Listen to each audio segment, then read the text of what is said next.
छत्रपती शिवाजी महाराजांनी तर स्त्री म्हणजे मराठ्यांच्या देवाऱ्यातली देवता म्हणून तिची पूजा केली. अरे फक्त आमच्या याच भूमीतले नाही, जरी शत्रूची जरी स्त्री हाताला लागली ना तरी ती सुरक्षित जात होती. जोपर्यंत त्याच्या घरातलं कोण येत नव्हतं ना, छत्रपती शिवाजी महाराज त्याची काळजी घेत होती. हे माझ्या राजाचं सगळ्यात मोठेपण आहे.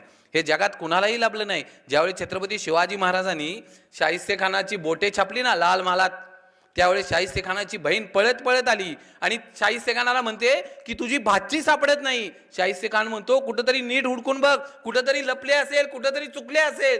बहीण म्हणती मी सगळीकडे बघितलं पण माझी पोर सापडत नाही. त्यावेळी ते शाहिस्तेखानाची बहीण म्हणते मला वाटतं छत्रपती शिवाजी राजांच्या मावळ्यांनी तिला पळवून नेलं असेल. आणि तो शाहिस्तेखान म्हणतो छत्रपती शिवाजी महाराजांचे मावळे काही करू शकतात परंतु कुठल्याही आया बहिणीच्या पदराला हात लावू शकत नाहीत.